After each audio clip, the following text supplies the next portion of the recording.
Assalamualaikum warahmatullahi wabarakatuh. Perkenalkan, nama saya Destafani Anissa dengan NIM 12270324549. Saya berasal dari jurusan S1 Akuntansi. Di sini saya akan memaparkan materi tentang transaksi entitas induk dan entitas anak. Biasanya transaksi antara entitas induk dan entitas anak itu sering terlibat dalam transaksi jual beli, baik jual beli persediaan, aset tetap, atau pemberian pinjaman. Nah, seringkali entitas anak itu menghasilkan produk yang akan diproses lebih lanjut oleh entitas induknya atau sebaliknya.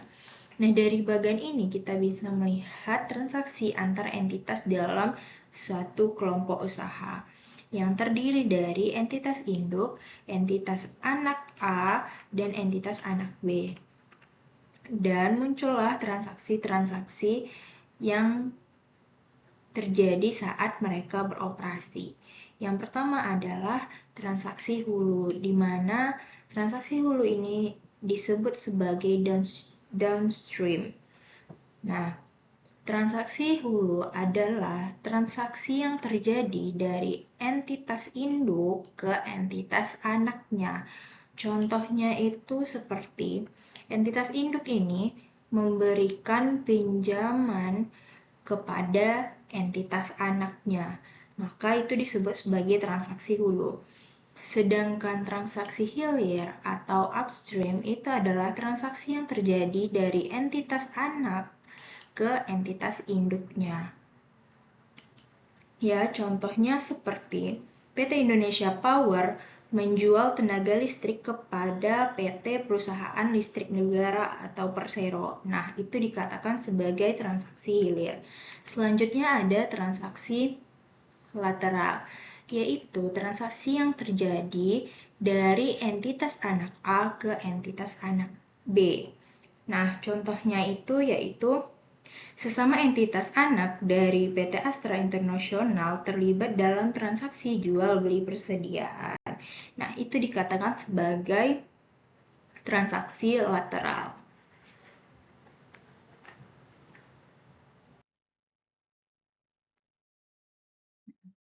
Selanjutnya ada pentingnya eliminasi atas transaksi antar entitas. Nah, di sini dalam PSAK 65 revisi 2014 mendefinisikan bahwa laporan keuangan konsolidasian sebagai laporan keuangan kelompok usaha yang di dalamnya aset, liabilitas, ekuitas, penghasilan, beban, dan arus kas entitas induk dan entitas anak disajikan sebagai suatu entitas ekonomi tunggal. Nah, di sini pentingnya eliminasi atas transaksi antar entitas induk dan entitas anak. Yang pertama itu adalah entitas induk wajib menyusun laporan keuangan konsolidasian.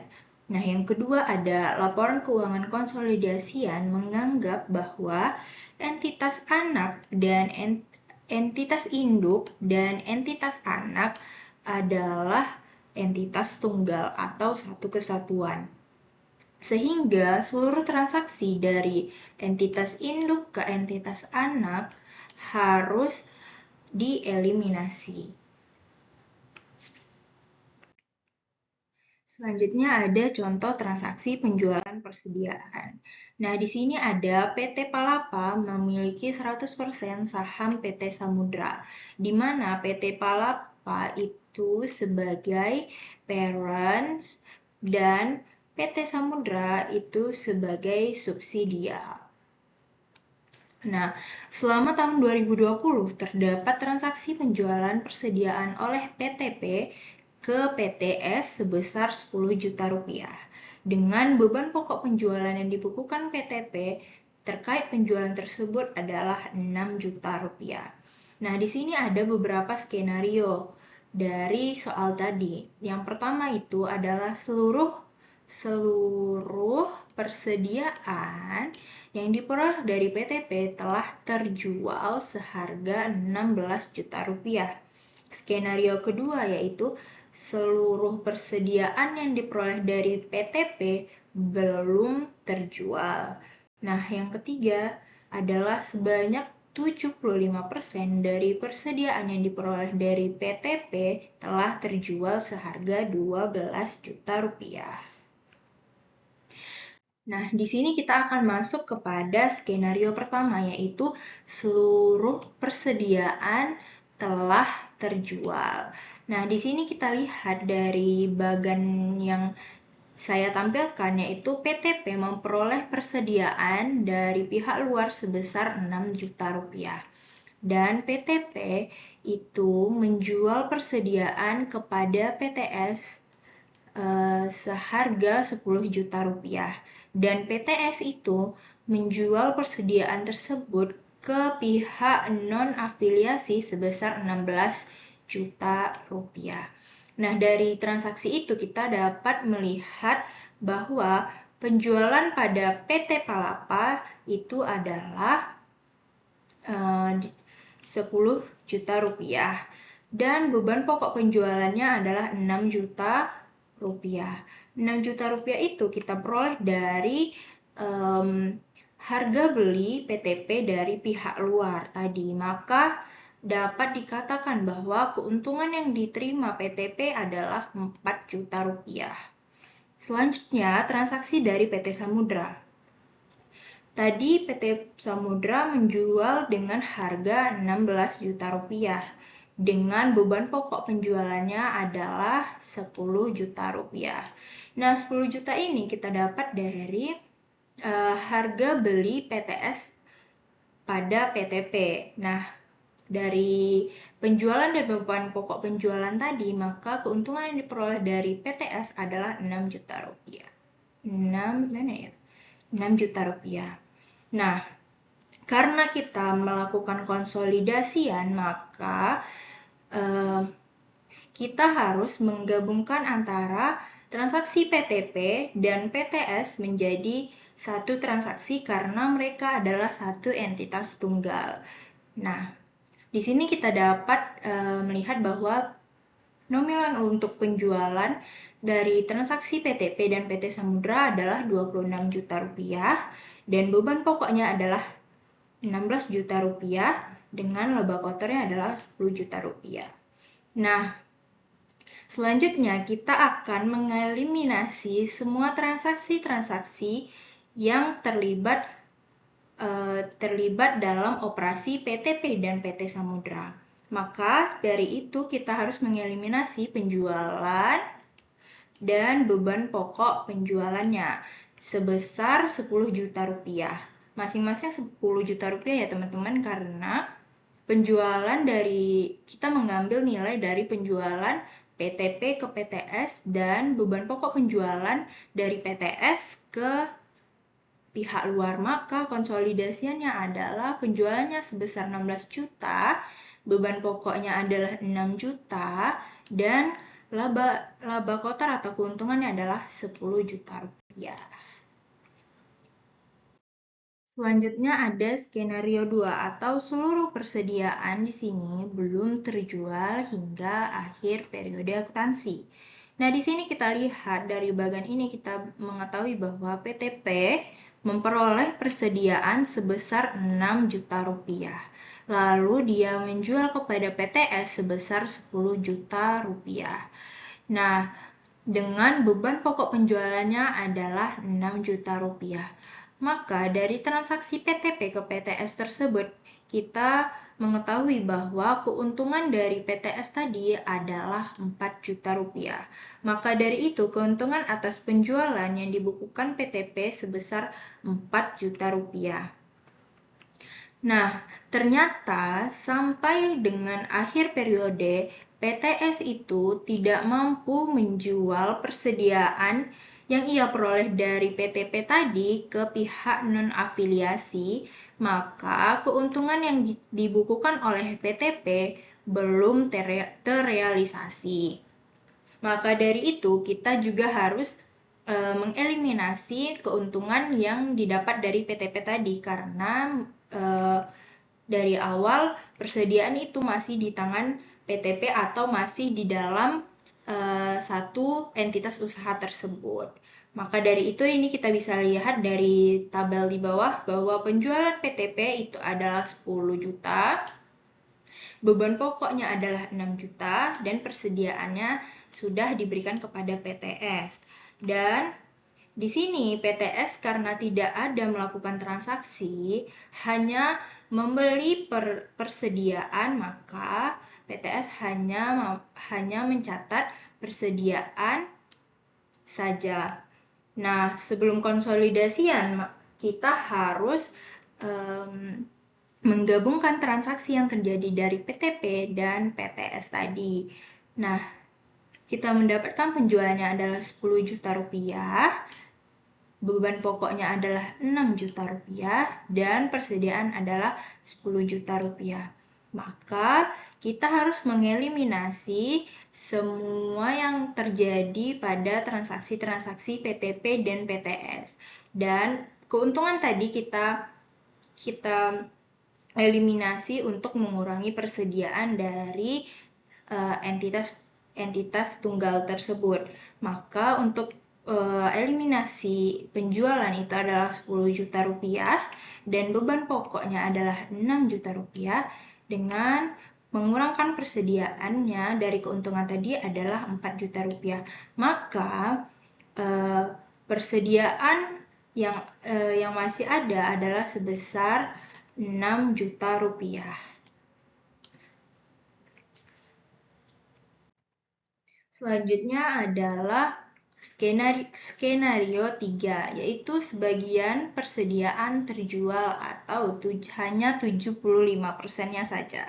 Nah, dari bagian ini kita bisa melihat bahwa PTP itu membeli persediaan dari pihak luar sebesar 6 juta rupiah, lalu PTP menjual kepada PTS sebesar 10 juta rupiah, dan PTS menjual kepada pihak non-afiliasi sebesar 12 juta rupiah.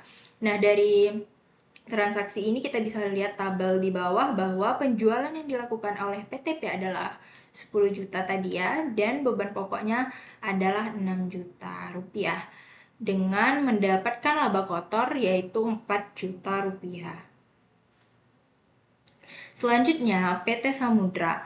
Nah, penjualan PT Samudra kepada pihak non-afiliasi sebesar 12 juta rupiah. Beban pokok penjualannya adalah 7.500.000. Nah, kita ketahui bahwa 7.500.000 ini kita peroleh dari 75% dari beban pokok penjualan tadi. Makanya kita peroleh adalah 7.500.000. Dengan laba kotornya adalah 4.500.000. Sebelum konsolidasian, kita harus menggabungkan transaksi-transaksi yang terjadi dari PTP dan PT Palapa. Maka penjualan yang kita dapat adalah 22 juta, beban pokok penjualannya adalah 13.500.000, dan laba kotornya adalah 8.500.000. Nah, selanjutnya kita eliminasi transaksi-transaksi yang terjadi pada PTP dan PTS. Yang pertama, penjualannya adalah 10 juta rupiah dan beban pokoknya adalah 9 juta rupiah. Nah, pasti kita bertanya-tanya nih, kenapa sih 9 juta rupiah? Di sini kita lihat bahwa untuk nilai konsolidasian beban pokok penjualan adalah 4 juta rupiah yang nilainya kita peroleh dari 75% dari 6 juta rupiah tadi. Maka ini yang 13 juta sebelum konsolidasian itu kita kurangkan dengan 4.500.000, maka kita peroleh beban pokok. Untuk mengeliminasi beban pokok adalah 9 juta rupiah. Lalu kita eliminasi persediaannya adalah 1 juta, karena 25% lagi itu kita peroleh, nilai angka 1 juta ini kita peroleh dari 25% dikalikan 4 juta rupiah. Maka persediaan yang kita eliminasi sebesar 1 juta rupiah. Nah, pada slide sebelumnya kita sudah membahas tentang skenario yang terjadi pada entitas anak dan entitas induk. Lalu pada materi selanjutnya kita akan menyusun laporan keuangan konsolidasian dari PT Nusantara dan PT Andalas melalui neraca saldo per 31 Desember 2020 dengan informasi tambahannya yaitu PT Nusantara telah melakukan pembelian sebesar 75% saham PT Andalas pada 1 Januari 2020 sebesar 900 juta rupiah. Dan sisanya 25% itu untuk kepentingan non-pengendali sebesar 300 juta rupiah. Di mana PT Andalas itu memperoleh struktur modal dari saham biasa dan saldo laba sebesar 800 juta dan 400 juta. Maka nilai total ekuitasnya adalah 1,2. Nah, 1,2 dari 75% ini adalah 900 juta rupiah. Nah, yang selanjutnya, selama tahun 2020, PT Andalas itu melaporkan perolehan laba bersih, di mana laba bersih itu diperoleh dari penjualan dikurangi beban-beban yang dikeluarkan oleh PT Andalas. Maka kita peroleh nilainya sebesar 200 juta dan dividen yang dikeluarkannya adalah 50 juta rupiah. Nah, transaksi yang ketiga itu adalah dalam transaksi penjualan dilakukan oleh PT Nusantara, terdapat penjualan kepada PT Andalas sebesar 100 juta dengan beban pokok penjualannya ada 40 juta. Maka dari sini kita bisa melihat bahwa transaksi yang terjadi adalah transaksi hulu di mana PT Induk menjual kepada entitas anaknya. Nah, dari transaksi ini kita melihat bahwa keuntungan yang diperoleh dari PT Nusantara adalah 60 juta rupiah. Nah, informasi keempat, sampai 31 Desember 2020, ternyata PT Andalas tidak mampu menjual seluruh persediaan yang ia peroleh dari PT Nusantara. Baik, selanjutnya, sebelum kita melakukan penyusunan laporan keuangan konsolidasi, kita harus mengidentifikasi terlebih dahulu. Nah, pertama, PT Nusantara telah membeli 75% saham PT Andalas pada 1 Januari 2020 sebesar 900 juta dan untuk kepentingan non-pengendali sebesar 300 juta. Nah, untuk pencatatan PT Nusantara pada 1 Januari 2020 yaitu dengan jurnal investasi pada PT Andalas di debit 900 juta dan kas di kredit 900 juta. Kas berkurang karena PT Nusantara telah membeli saham PT Andalas tersebut, maka kasnya adalah 900 juta.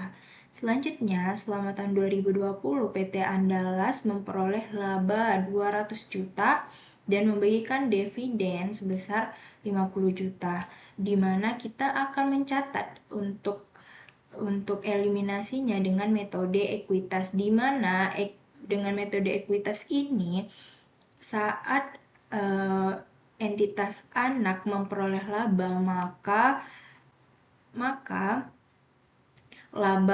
maka investasinya juga bertambah, dan jika entitas anak memperoleh rugi, maka pencatatannya investasinya berkurang. Begitu juga dengan dividen. Saat membagikan dividen, maka investasinya juga ikut berkurang. Nah, selanjutnya adalah eliminasi bagian laba pada PT Andalas. Nah, dari sini kita mengetahui bahwa PT Andalas tadi memperoleh laba sebesar 200 juta rupiah, di mana hak PT Nusantara itu sebesar 75% dikali dengan 200 juta rupiah, maka hak untuk PT Nusantara sebesar 150 juta dan sisanya yang 50 juta lagi untuk pihak non pengendali. di mana untuk jurnal eliminasinya, karena tadi dia laba, maka investasinya di debit. Maka di sini investasi pada PT Andalas di debit 150 juta dan bagian laba atas PT Andalas di kredit sebesar 150 juta. Nah, selanjutnya kita mengeliminasi dividen pada PT Andalas. Nah, tadi kita ketahui untuk hak PT Nusantara itu sebesar 75% dari 50 juta, maka haknya sebesar 37.500.000 dan untuk hak non pengendali itu adalah 12.500.000. Maka untuk jurnal eliminasinya adalah kas di debit sebesar 37.500.000 dan investasi pada PT Andalas di kredit sebesar 37.500.000 karena ini pencatatan dengan metode ekuitas saat membagikan dividen, maka investasinya ikut berkurang.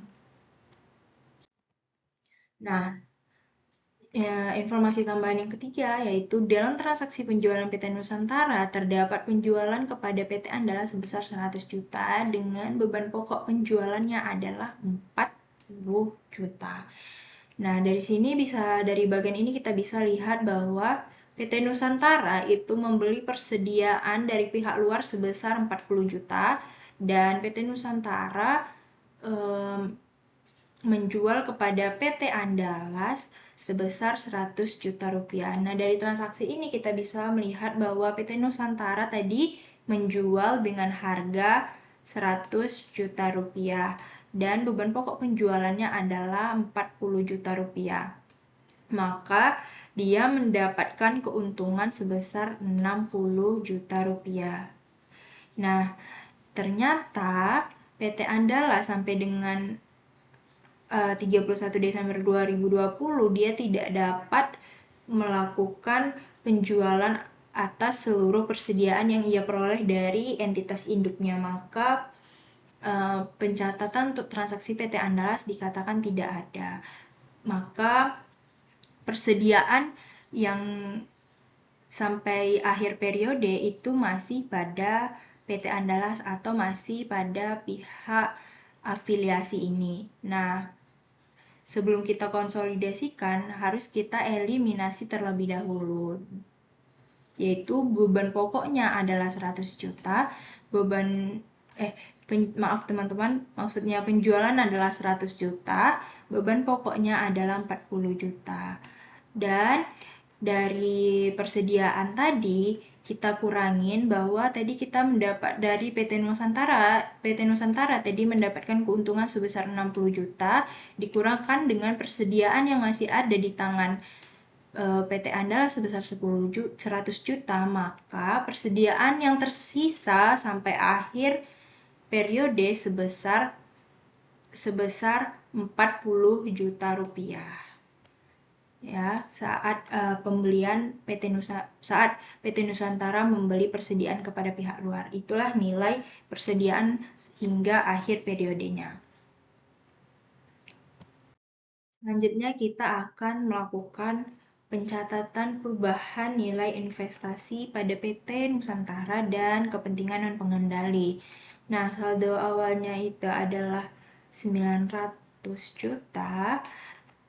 Pembeliannya di awal dan bagian labanya adalah 150 juta dari yang kita identifikasi sebelumnya dan dividennya adalah 37.500.000, maka kita kurangkan menjadi 1.012.500.000 untuk nilai investasinya. Lalu kita kurangkan dengan keuntungan yang belum terrealisasi. Tadi kan ada penjualan dari PT Nusantara kepada PT Andalas sebesar 100 juta dengan beban pokok 40 juta dan keuntungannya adalah 60 juta. Karena PT Andalas tidak mampu menjual kepada pihak non-afiliasi, maka yang 60 jutanya harus kita kurangkan. Nah, jadi saldo akhir investasinya sebesar 952.500.000. Selanjutnya untuk kepentingan non pengendali, yaitu saldo awalnya adalah 300 juta, bagian laba PT Andalasnya adalah 50 juta, dan dividennya adalah 12.500.000. Maka saldo akhirnya adalah 337.500.000. Selanjutnya untuk pencatatan perubahan saldo laba PT Nusantara dan PT Andalas. Di sini saldo awal PT Nusantara itu adalah 1.500.000. Nah, lanjut laba PT Nusantara itu adalah 690 dari penjualan ditambah bagian laba dari PT Andalas dikurangkan dengan beban-beban yang dikeluarkan oleh PT Nusantara tersebut, maka diperoleh nilai sebesar 690 juta rupiah dengan dividen yang dicatat itu sebesar 300 juta rupiah. Maka dari itu saldo akhir dari PT Nusantara adalah 1.890 juta rupiah. Nah, untuk saldo PT Andalas yaitu yang pertama adalah 400 juta rupiah, ya ini ya teman-teman, 400. Ini. Lalu laba PT Nusantara itu sebesar 200 dari pengurangan penjualan dikurangi dengan beban-beban yang dikeluarkan oleh PT Andalas dan mengurangi dividen juga. Di sini ada dividennya. Maka dari itu, saldo akhir yang diperoleh PT Andalas adalah 550 juta rupiah. Nah, ini adalah penyusunan kertas kerja konsolidasian 2020. Nah, di sini dari kertas kerja ini kita akan menambahkan tabel eliminasi dan konsolidasian, dimana di sini juga udah diubah untuk nilai saldo labanya tadi untuk PT Nusantara dan PT Andalas yang sudah kita lakukan di slide sebelumnya. Maka dari itu, karena mereka adalah satu entitas tunggal, maka kita harus melakukan konsolidasian antara PT Nusantara dan PT Andalas.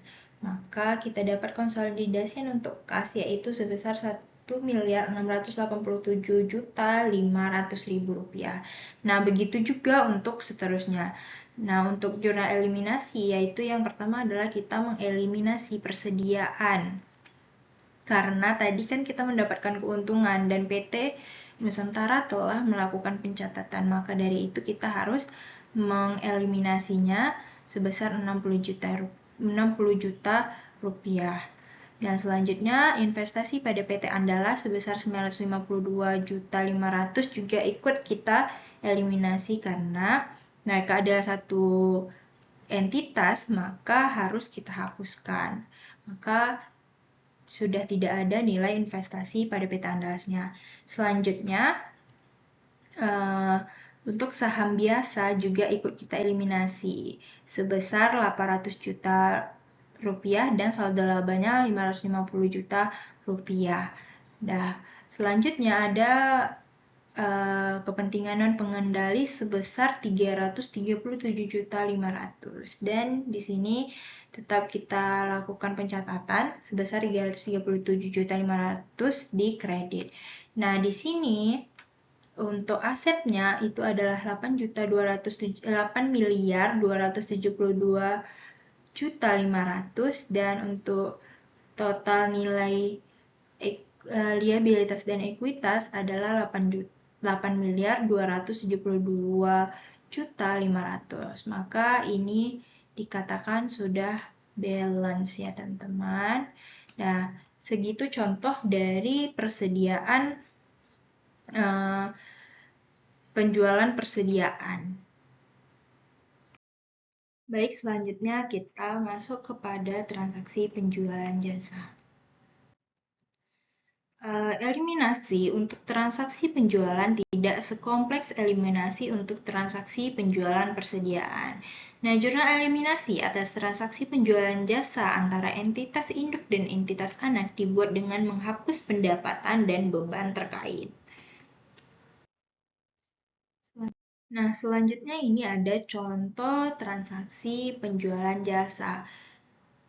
PTP memiliki 100% saham PTS. Pada Desember 2020, PTP memberikan jasa perawatan mesin kepada PTS sebesar 20 juta rupiah. Tagihan telah dikirim pada 25 Desember. Namun, sampai tanggal 31 Desember 2020, PTS belum membayar tagihan tersebut.